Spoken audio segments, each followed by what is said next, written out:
نحمده ونصلي على رسوله الكريم اما بعد فاعوذ بالله من الشيطان الرجيم بسم الله الرحمن الرحيم رب اشرح لي صدري ويسر لي امري واحلل عقدة من لساني يفقهوا قولي رب زدني علما اللهم فقهنا في الدين اللهم ارنا الحق حقا وارزقنا اتباعه وَأَرِنَا الْبَاطِلَ بَاطِلًا وَارْزُقْنَا اجْتِنَابَهُ يَا مُعَلِّمَ إِبْرَاهِيمَ عَلِّمْنِي وَيَا مُفَهِّمَ سُلَيْمَانَ فَهِّمْنِي اللهم إني أسألك فهم النبيين وحفظ المرسلين والملائكة المقربين الہی آمین۔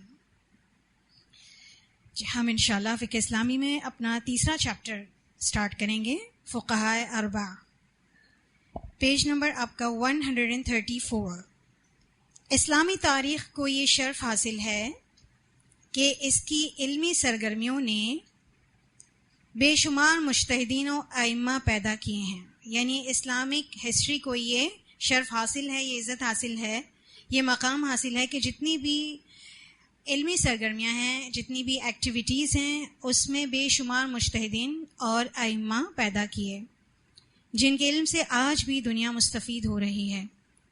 امامت کا یہ بلند و بالا مقام جس سے ہمارے یہ ممتاز ائمہ سرفراز ہوئے، یعنی اللہ تعالیٰ نے ان کو اتنی عزت دی کہ وہ امام بنے، انہیں ان کے علم اور تقوی اور دین پر عمل و محنت کی وجہ سے یہ مقام ملا۔ یہ بات آپ انڈرلائن کر لیجئے کہ ان کو اللہ تعالیٰ نے امام کا درجہ دیا، اور آج تک ان کا جو علمی سرگرمی اور ان کی محنت ہے اس سے آج بھی لوگ مستفید ہو رہے ہیں، حالانکہ وہ اس دنیا سے کئی سالوں پہلے جا چکے ہیں۔ تو جو نمایاں خوبیاں ان کے اندر تھی وہ کیا تھی؟ علم و تقوی اور دین پر عمل اور محنت۔ تو اگر ہم بھی چاہتے ہیں کہ اللہ تعالیٰ ہمارا نام، اچھی ناموری ہماری باقی رکھے انشاءاللہ روز قیامت تک، تو یہ چیزیں علم، تقوی، دین پر عمل اور محنت، اس کو اپنا شعار بنانا ہے، عادت بنانا ہے۔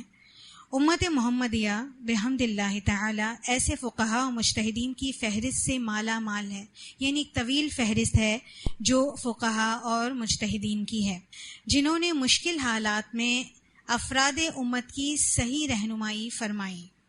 عام حالات میں امت کی رہنمائی کر دینا تو آسان ہوتا ہے، لیکن ان کو اللہ تعالیٰ نے جو درجہ دیا نا، اس میں ایک بات یہ بھی تھی کہ انہوں نے مشکل حالات میں امت کے افراد کی رہنمائی کی۔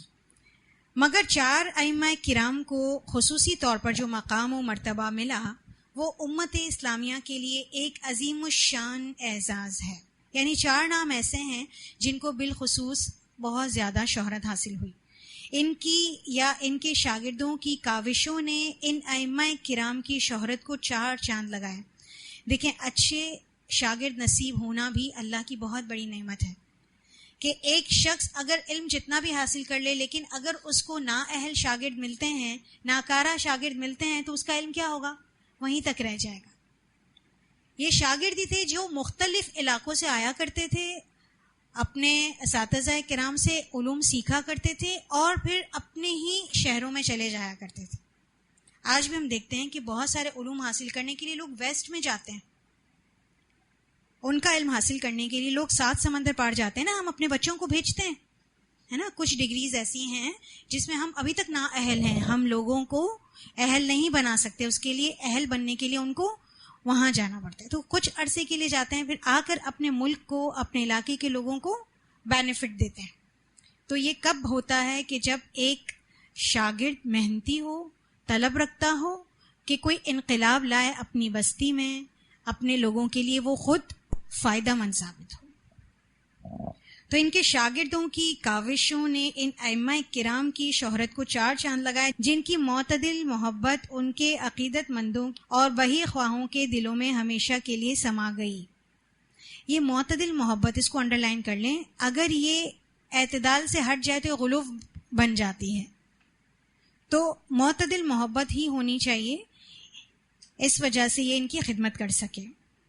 ان کے علمی اور اجتہادی کارنامے، اصول و ضوابط، تفریع اور تخریج، تفریح ہم نے پیچھے پڑھا تھا نا، فروعی مسائل اخذ کرنا اور تخریج مسئلے کا حل نکالنا، استخراج کرنا.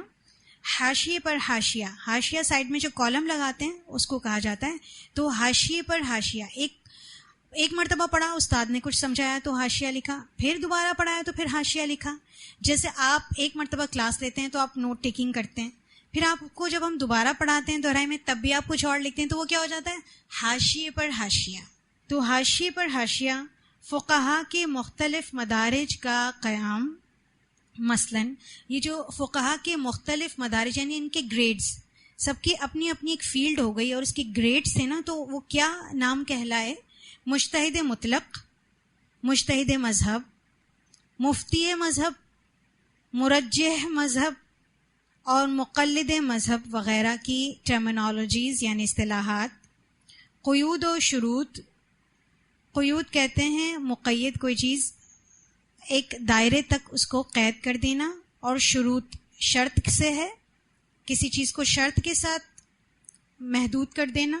شروط و رموز، غرض یہ کہ فقہی سرگرمی کا کوئی پہلو نہیں جو ہر عقیدت مند نے اجاگر نہ کیا ہو.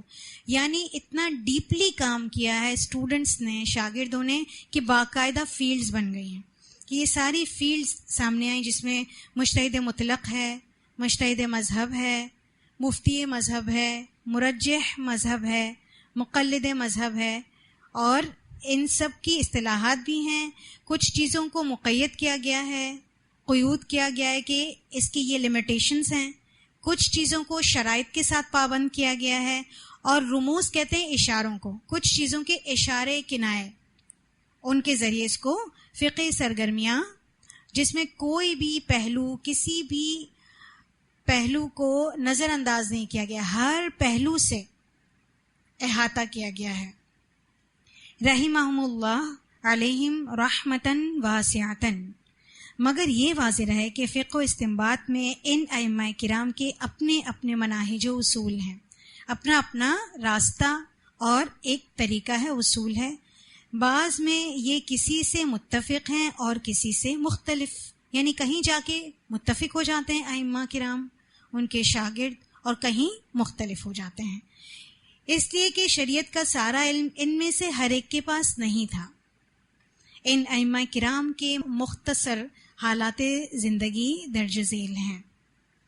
امام ابو حنیفہ رحمہ اللہ سن 80 ہجری میں پیدا ہوئے اور سن 150 ہجری میں ان کی وفات ہوئی.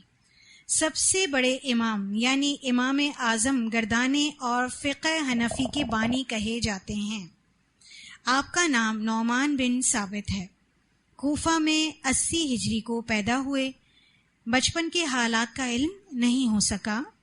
شروع میں ریشم کا کاروبار کرتے رہے، مگر فقیہ و قاضی امام شعبی رحمہ اللہ کی توجہ دلانے پر علم کے حصول میں خوب منہمک ہوئے.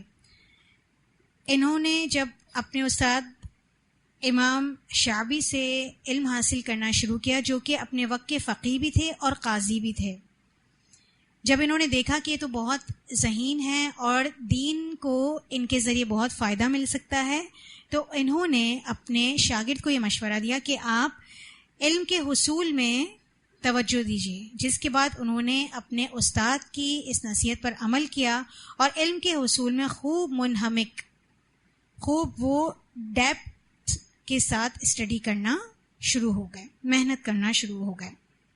اس وقت کوئی صحابی رسول زندہ نہ تھے جن سے یہ استفادہ کر سکتے، یعنی جب انہوں نے باقاعدہ طور پر علم حاصل کرنا شروع کیا تب کوئی صحابی حیات نہیں تھا.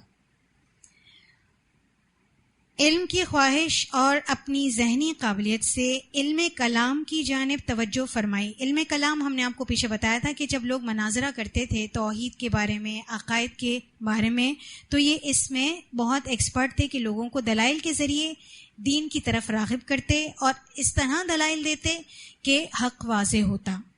اس میں یہ بہت ایکسپرٹ تھے کیونکہ بہت ہی انٹیلیجنٹ تھے.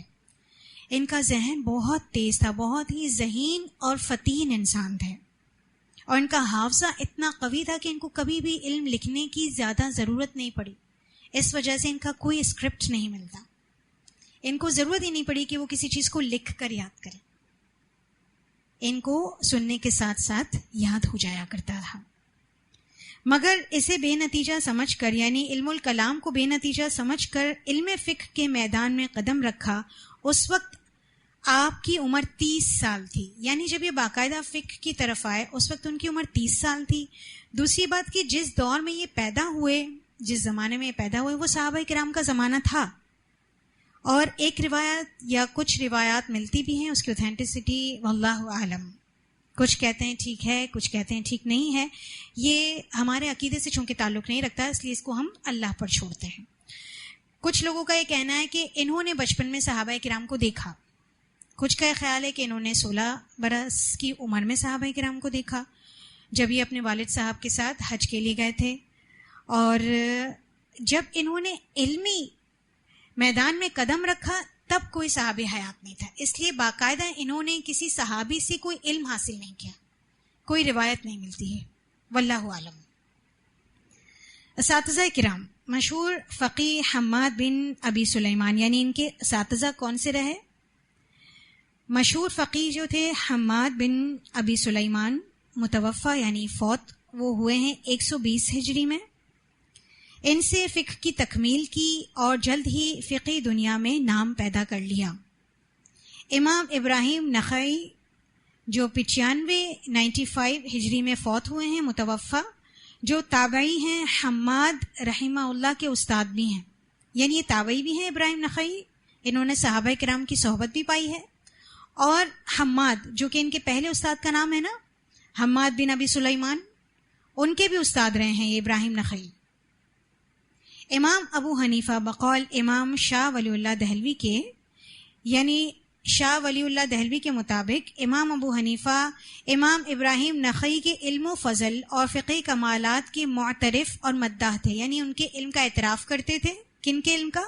ابراہیم نخعی کے علم کا اعتراف کرتے تھے کہ بہت بڑے عالم ہیں، اور فقہی کمالات کے معترف اور مداح تھے، اور انہی سے زیادہ متاثر بھی تھے. شاہ ولی اللہ محدث دہلوی رحمہ اللہ فرماتے ہیں، امام محترم کی طرف منسوب فقہی مذہب کا اصل ماخذ بھی امام ابراہیم نخعی رحمہ اللہ اور ان کے معاصرین، یعنی ابراہیم نخعی اور ان کے جتنے بھی ہم اثر علماء تھے، فقہا تھے، ان سب کے افکار یعنی تھاٹس ان کی ہی سوچ کے مطابق ہیں. کن کے؟ امام محترم یعنی امام ابو حنیفہ نے جتنی بھی فقہ پیش کی ہے وہ دراصل کس کی فقہ کے مطابق ہے؟ ابراہیم نخعی اور ان کے جتنے بھی معاصر تھے، ہم زمانہ علماء اور فقہا تھے.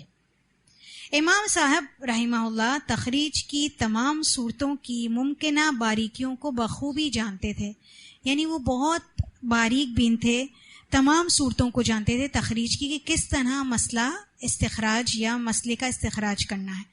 فروع کی طرف بھی آپ رحمہ اللہ کا کامل رجحان تھا، یعنی کامل میلان تھا، مکمل آپ کی اٹینشن اس فیلڈ میں بھی تھی. امام مالک رحمہ اللہ سے عمر میں اگرچہ بڑے تھے، یعنی امام ابو حنیفہ امام مالک سے عمر میں بڑے تھے، لیکن ان کے حلقہ درس میں بیٹھ کر ان سے بھی کچھ احادیث سنی ہیں. یعنی امام مالک سے بھی کچھ احادیث سنی. اس کی وجہ یہ ہے کہ امام مالک کو اللہ تعالیٰ نے جس جگہ پر پیدا فرمایا، جو صحبت دی، وہ صرف اور صرف علمی صحبت تھی، کیونکہ وہ مدینہ میں پیدا ہوئے تھے. مدینہ اس وقت ایک لائبریری، ایک سمجھ لیں کہ یونیورسٹی کی حیثیت رکھتا تھا پوری دنیا میں. جس کو بھی علم حاصل کرنا تھا وہ مدینہ لازمی آتا تھا، ورنہ وہ کامل عالم نہیں بنتا تھا. تو اس وجہ سے انہوں نے امام مالک کی صحبت میں، حالانکہ امام مالک ان سے عمر میں چھوٹے تھے، اس کے باوجود ان کے حلقہ درس میں بیٹھ کر ان سے بھی کچھ احادیث سنی. امام جعفر صادق رحمہ اللہ کے خاص شاگردوں میں سے بھی تھے، محب اہل بیت تھے، اور اسی سلسلے میں قید و بند کی صعوبتیں یعنی تکالیف بھی برداشت کیں، اور اسی وجہ سے انہیں موت بھی آئی تھی، انہیں زہر دے دیا گیا تھا. فن فقہ کے شناور تھے، یعنی فقہ کے فن کی صحیح طرح سے پہچان رکھتے تھے. ایک نکتہ، امام محترم کی ذات علم کا ایک پہاڑ، امام وقت اور فقاہت کے منصب جلیلہ کے مقام پر فائز تھی. تقریباً تمام ائمہ فقہا نے امام عالی مقام کو فقہا کا سرخیل تسلیم کیا ہے، اور یہ بہت آنر کی بات ہے ان کے لیے کہ جتنے بھی ائمہ فقہا ہیں انہوں نے ان کو فقہا کا سرخیل یعنی لیڈر تصور کیا ہے، کہ فقہ کو انٹروڈیوس انہوں نے کروایا. اور فقہ کی سب سے کمپریہنسو آپ کو ڈیفینیشن اگر یاد ہو ہم نے آپ کو بتائی تھی تو وہ بھی انہی کی ہے، جس کو ہر مسلک، ہر مذہب اور جتنے بھی لوگ ہیں اس کو تسلیم کرتے ہیں. اور ان کی فقاہت، ان کا عالی مقام ہونا، ان کو جو درجہ ان کا ہے اس کو ہر فقہ کا عالم، ہر امام تسلیم کرتا تھا اور کرتا ہے. مگر ایک سوال کا جواب ہمیں اس وقت تک معلوم نہیں ہو سکتا جب تک ہم امام محترم کے شاگردوں کی فقہی کاوشوں اور اصولوں کو نہ پڑھ لیں. سوال یہ ہے کہ امام محترم کی نہ کوئی کتاب ہے اور نہ ہی ان کی تفسیر و حدیث، فقہ و اصول فقہ میں کوئی علمی اقوال الا ماشاء اللہ، یعنی ان کی کوئی بھی ان کا ریٹن اسکرپچر ملتا ہی نہیں ہے، نہ ہی ان کی کوئی تفسیر موجود ہے، نہ ہی ان کی کوئی حدیث موجود ہے، نہ ہی کوئی فقہ موجود ہے، نہ ہی اصول فقہ موجود ہیں. الا ماشاء اللہ کہ کچھ اقوال ملتے ہوں. کہا جاتا ہے کہ 20 سے 25 صفحات کا ایک مراسلہ ملتا ہے جس میں ایک وہ فقہ کی تعریف بھی ہے جو ہم نے پڑھی تھی پیچھے. حتیٰ کہ شاہ ولی اللہ محدث کے بقول امام محترم ہی واحد شخصیت ہیں جن سے بڑے بڑے ائمہ حدیث جیسے امام احمد، امام بخاری، امام مسلم، امام ترمذی، امام داود، امام نسائی، امام ابن ماجہ اور امام دارمی رحمہم اللہ میں سے کسی نے بھی اپنی کتاب میں ایک حدیث بھی روایت نہیں کی، اور نہ ہی روایت حدیث کے میدان میں ان کی کوئی ثقہ سند چل سکی. یہ سوال ہر ایک کے ذہن میں آتا ہے ان کی علمی قابلیت کے باوجود کہ ایسا کیوں ہے کہ ان کی روایت کردہ ایک بھی حدیث نہیں ملتی کہ جس کی چین میں یہ شامل ہو، حالانکہ ان کو زمانہ کون سا ملا ہے؟ 80 سے 150 ہجری میں ہے. پھر امام محترم کا یہ فقی مقام اس قدر عظیم کیوں ہے؟ اس کا جواب یہی ہے کہ امام محترم رحمہ اللہ کے خاص شاگردوں نے ان کی فقی فروعات کی مہارت کا بھرپور اندازہ لگایا، انہیں ازبر کیا، انہی سے اصول وضع کیے اور فروعات نکالیں جسے عمل تخریج کہا جاتا ہے. یعنی جتنا بھی کام آپ کو نظر آتا ہے، جتنی بھی ورکنگ نظر آتی ہے، جتنا بھی آپ کو شروح اور متون جو آپ آگے ان کا ریٹن اسکرپچر جو حنفی مسلک کا آپ دیکھیں گے وہ تمام ان کے شاگردوں کی کاوش ہے. ان کا کہیں بھی کوئی بھی ایسا مواد نہیں ملتا جو انہوں نے لکھ کر چھوڑا ہو. اسی لیے ان کی نسبت امام محترم کی طرف کی، یعنی چونکہ انہوں نے سیکھا اپنے امام سے تھا اس لیے انہوں نے جو بھی لکھا اس کی نسبت اپنے امام سے کر دی. اور مجموعی نقطہ نظر کو انہوں نے فقہ حنفیہ کا اور خود کو احناف کا نام دیا. یعنی جو بھی انہوں نے نقطہ نظر پیش کیا، جو بھی پوائنٹ آف ویو پیش کیا، اس کو کیا نام دیا؟ فقہ حنفیہ کا نام دیا. اور خود کو کیا کہا؟ احناف کہا. جو ان کا حسن زن تھا، یعنی شاگردوں کا حسن زن تھا کہ اگر امام محترم بھی اگر زندہ ہوتے اور یہ تحریرات لکھتے، یہ کتب جو متون کی شکل میں لکھی گئی ہیں، تو ان کا جواب بھی یہی ہوتا، یعنی جو ہم نے لکھا ہے وہی وہ بھی لکھتے.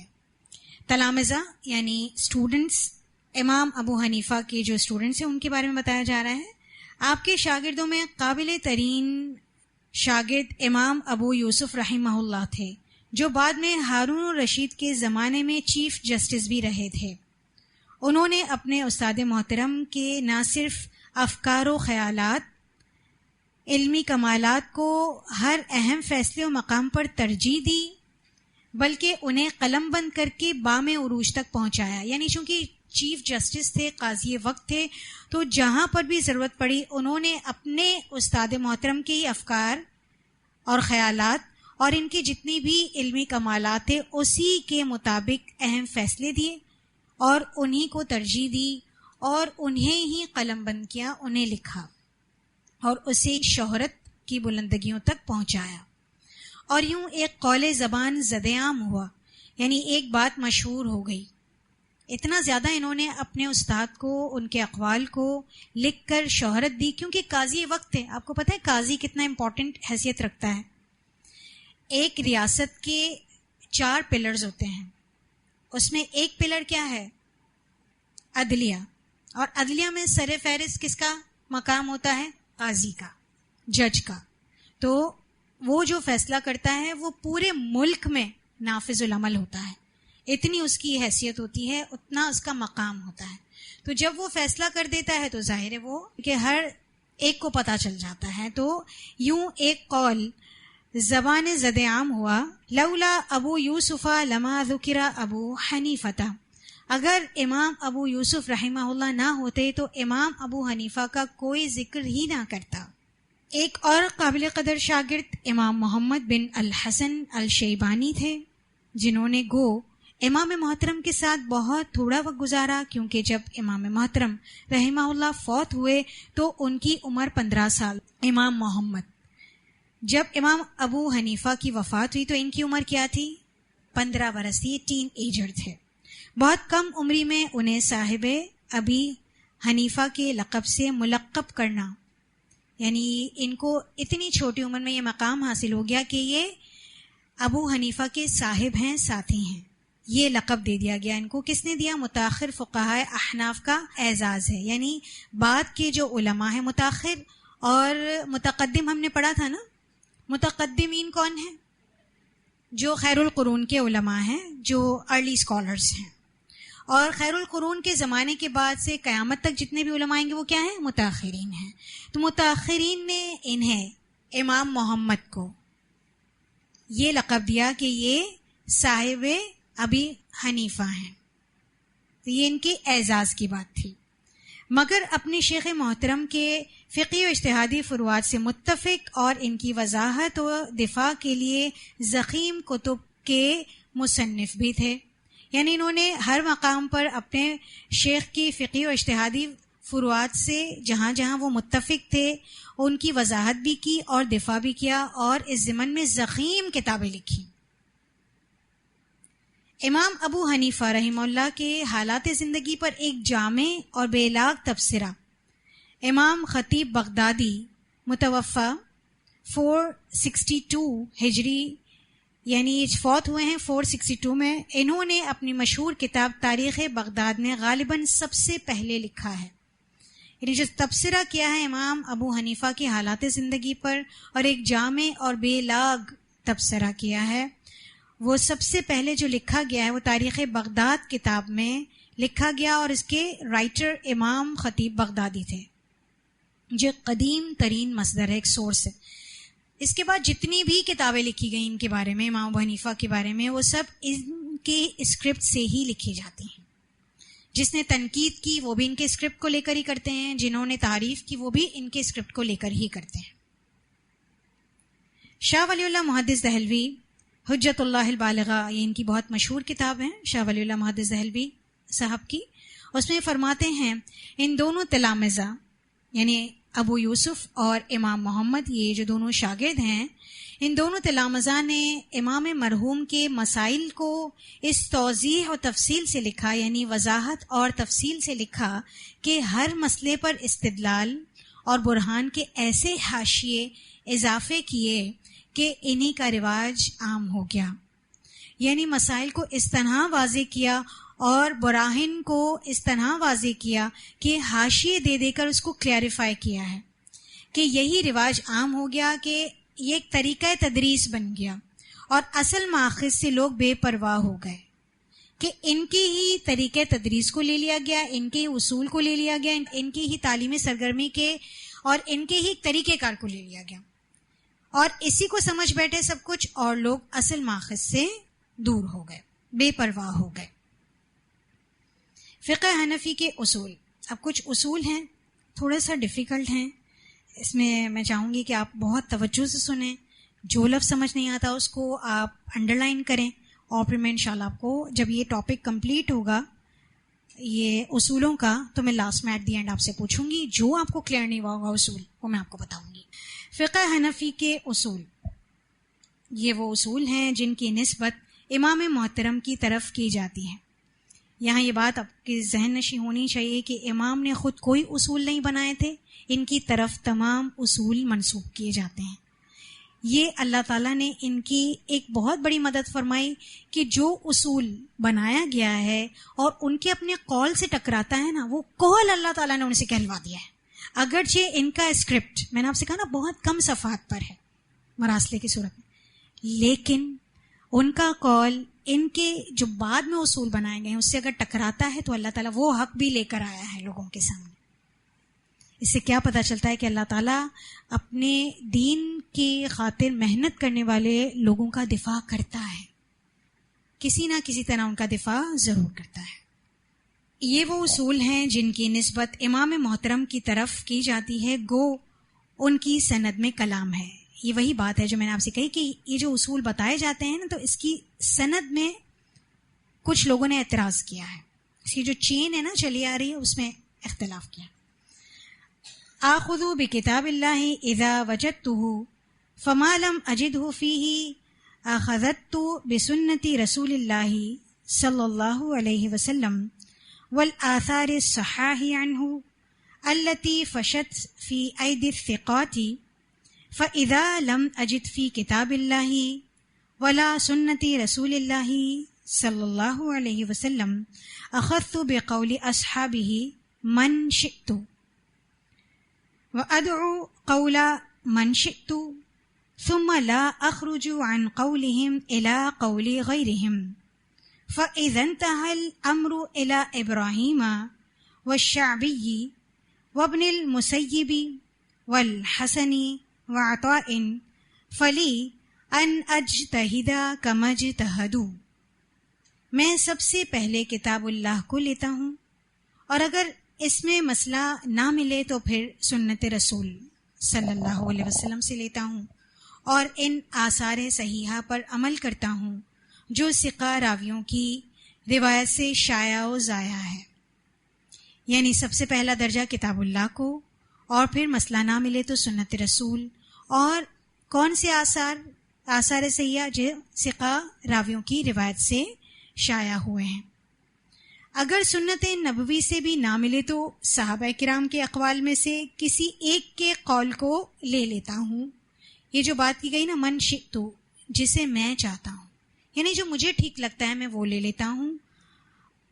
وَأَدْعُو قَوْلَ مَنْ شِئْتُ، اور میں چھوڑ دیتا ہوں جسے میں چاہتا ہوں. لیکن جب معاملہ ابراہیم، شعبی، ابن المسیب، حسن، عطا تک پہنچتا ہے، یہ سب تابعین کرام ہیں. جہاں تک اللہ کی، اس کے رسول کی، صحابہ کرام کی بات ہے تو وہ میں لے لیتا ہوں. لیکن جہاں ان کی بات آتی ہے، تابعین کرام کی بات، تو جب ان کو یہ حق ہے تو آگے اسٹیٹمنٹ ان کا ہی پڑھتے ہیں، تو میرا بھی حق بنتا ہے کہ میں بھی اجتہاد کروں جس طرح انہوں نے اجتہاد کیا. جب یہ تابعین اجتہاد کر سکتے ہیں تو میرا بھی حق بنتا ہے کہ میں بھی اجتہاد کروں. ابن عبد البر رحمہ اللہ کی اس روایت کی سند میں گو کے کلام ہے، یعنی فلاں فلاں راوی کچھ لوگوں کے مطابق ضعیف ہے، مگر اس سے معلوم یہی ہوتا ہے کہ امام محترم کے اصول معاصر اصولوں سے مختلف نہ تھے. ہاں، فہم اپنا اپنا تھا، یعنی ان کے زمانے کے جتنے بھی علماء تھے ان کے بھی تقریباً یہی اصول تھے، لیکن فہم چونکہ اپنا اپنا ہوتا ہے، اسی لیے انہوں نے کیا کہا کہ جب ان تابعین کو یہ حق حاصل ہے تو مجھے بھی یہ حق حاصل ہونا چاہیے کہ میں بھی اجتہاد کروں.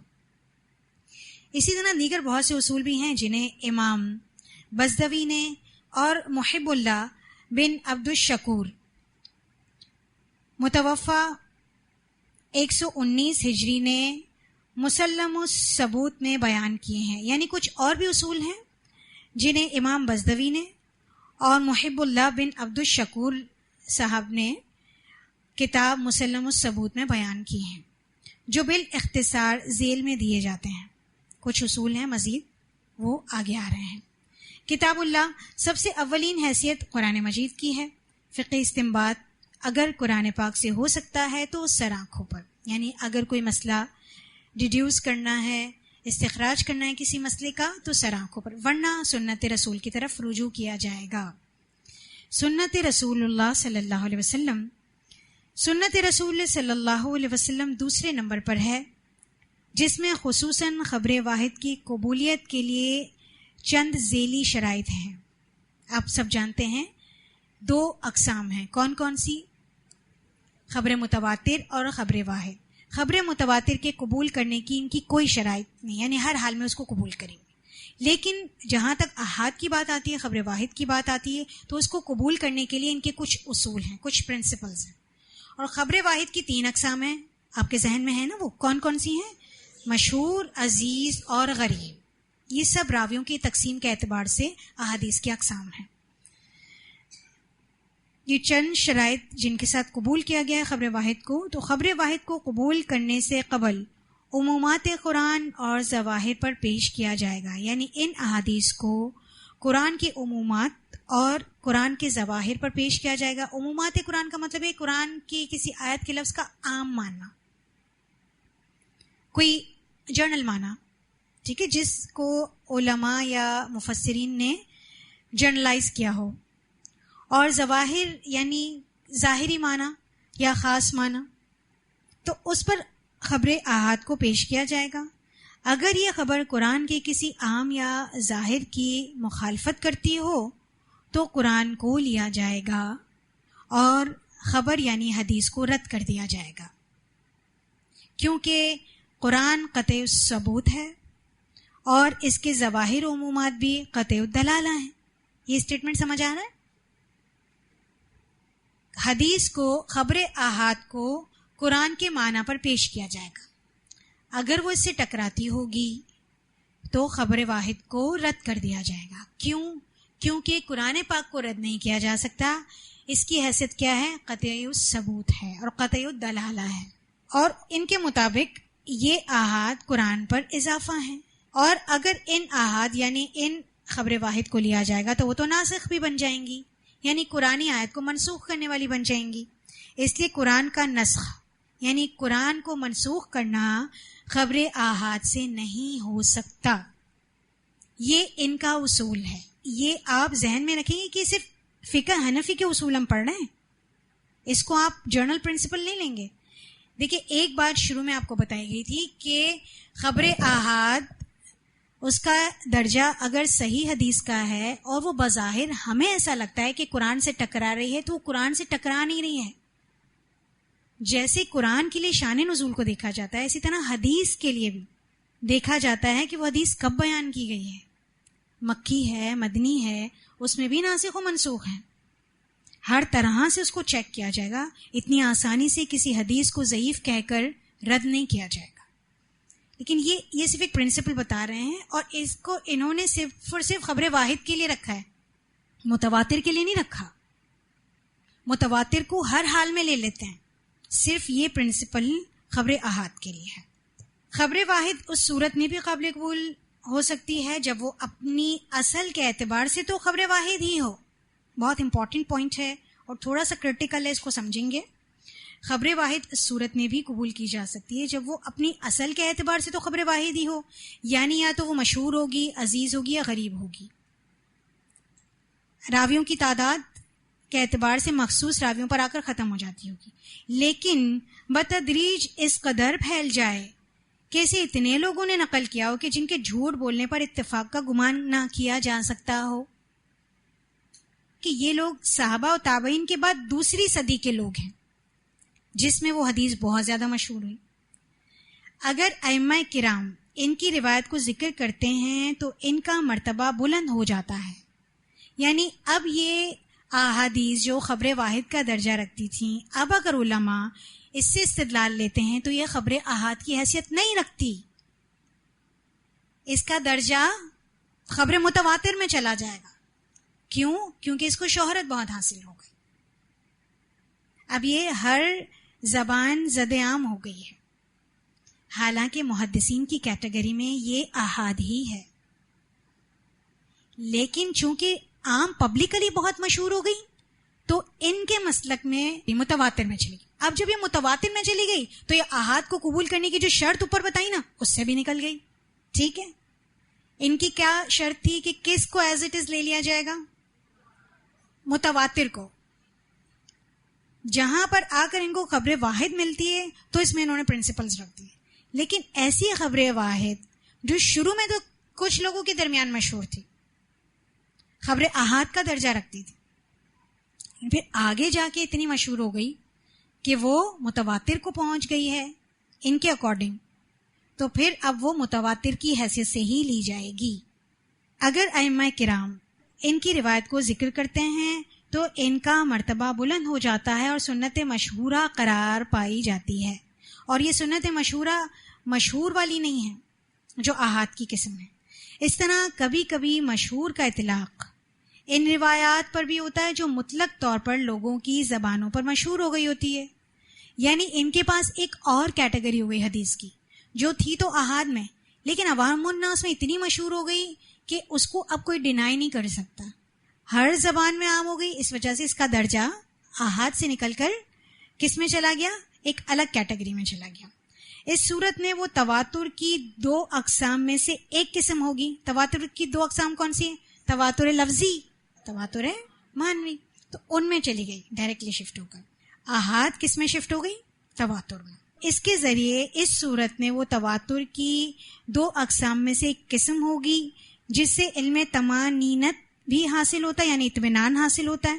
یعنی اگر کسی کو پتہ چل جاتا ہے کہ تواتر کی قسم میں سے ہے تو اطمینان ہو جاتا ہے کہ ہاں اس کو لے سکتے ہیں، اور بعض کے نزدیک علم یقین بھی ہو جاتا ہے کہ ہاں یہ حدیث یقین کا درجہ رکھتی ہے۔ اس حدیث کو بھی جو اس طرح مشہور ہو گئی اس کو یہ درجہ مل گیا کہ یہ علم طمانینت بھی دے رہی ہے، اطمینان بھی دے رہی ہے، جو مسئلہ اخذ کر رہا ہے اس عالم کے لیے بھی اور جو مسئلہ لے رہا ہے اس کے لیے بھی، اور علم یقین کا بھی درجہ دیتی ہے۔ لیکن اس کی اصل حیثیت کیا تھی؟ یہ خبر احاد تھی۔ یہ ان کا ایک اصول ہے فقہ کو اخذ کرنے کا۔ حدیث احاد کو اس وقت قبول نہ کیا جائے جب اس کا راوی غیر فقیہ ہو اور وہ قیاس کے خلاف ہو۔ حالانکہ حدیث کی قبولیت کی شرائط میں یہ شرط آپ نے پڑھی تھی؟ نہیں پڑھی تھی۔ ضروری نہیں کہ جو راوی بیان کرے وہ فقیہ بھی ہو، اس کا عادل اور ضابط ہونا شرط تھا، ضروری نہیں کہ وہ فقیہ ہو۔ تو یہاں یہ ایک اور شرط لگاتے ہیں، اگر خبر احاد انہیں ملتی ہے، یعنی حدیث احاد ملتی ہیں، تو اس کو اس وقت قبول نہ کیا جائے گا جب اس کا راوی غیر فقیہ ہو یا وہ قیاس کے خلاف ہو۔ یعنی ایک کوئی خاص قیاس کیا گیا ہے، اس کے خلاف اگر کوئی حدیث ملتی ہے تو اس سے بھی قبول نہیں کیا جائے گا۔ کیوں؟ کیونکہ اس کا راوی غیر فقیہ ہے۔ حالانکہ وہ حدیث اگر 5 شرائط پہ پوری اتر رہی ہے تو وہ کس کا درجہ رکھتی ہے؟ دلیل قطعی کا درجہ رکھتی ہے، لیکن وہ اسے قبول نہیں کرتے ہیں صرف اس بنا پر کہ راوی غیر فقیہ ہے۔ اس پر بہت بڑی ڈیبیٹ ہے کہ یہ والے راوی فقیہ ہیں، یہ راوی غیر فقیہ ہیں، اور نعوذ باللہ کچھ لوگوں نے صحابہ کرام تک کو فقیہ اور غیر فقیہ کہہ دیا۔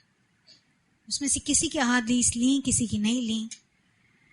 وہ خبر واحد ایسی نہ ہو جس کا تعلق بلوائے عامہ سے ہو، یعنی وہ کسی ایسے مشہور واقعے کے بارے میں ہو جو سب کے سامنے ہوا ہو، پھر بھی لوگوں کی ایک بڑی تعداد نے اسے روایت نہ کیا ہو۔ یعنی بلوائے عامہ سے مراد ایسا واقعہ ہے جو سب لوگوں کے سامنے ہوا ہے لیکن اس کو بیان بہت کم لوگ کرتے ہیں۔ تو ایسی حدیث بھی اگر آ جاتی ہے تو اس کے بارے میں بھی انہوں نے یہ کمنٹ کیا ہے۔ تو وہ خبر واحد ایسی بھی نہ ہو، یعنی واقعہ تو بہت عام ہے لیکن بیان کم لوگوں نے کیا ہے۔ جب بیان کم لوگوں نے کیا ہے تو کیوں کم کیا ہے؟ ایسی حدیث کو آپ قبول نہیں کریں گے۔ تو یہاں تک ان کے خبر احاد کو قبول کرنے کے یہ پرنسپل ہیں۔ یہ سارا کلیئر ہے آپ کو؟ کوئی ایسی لائن، کوئی ایسا ورڈ کلیئر نہ ہو؟ سارے پوائنٹ کلیئر ہیں؟ پھر آتا ہے تیسرا درجہ اجماع کا۔ احناف نے اسے تیسرے درجے میں بیان کیا ہے، لیکن خبر واحد کے صحیح ہونے کے باوجود کبھی اجماع کی حیثیت کے بڑھنے کے بھی وہ قائل ہیں۔ یعنی اگر وہ کہتے ہیں کہ اجماع اگر ہو گیا ہے اور اس کے مقابل میں کوئی خبر واحد ملتی ہے تو ہم اجماع کو فوقیت دیں گے، خبر واحد کو نہیں دیں گے۔ یہ بھی کہیں کہیں ہوا ہے۔ چوتھے نمبر پر قیاس۔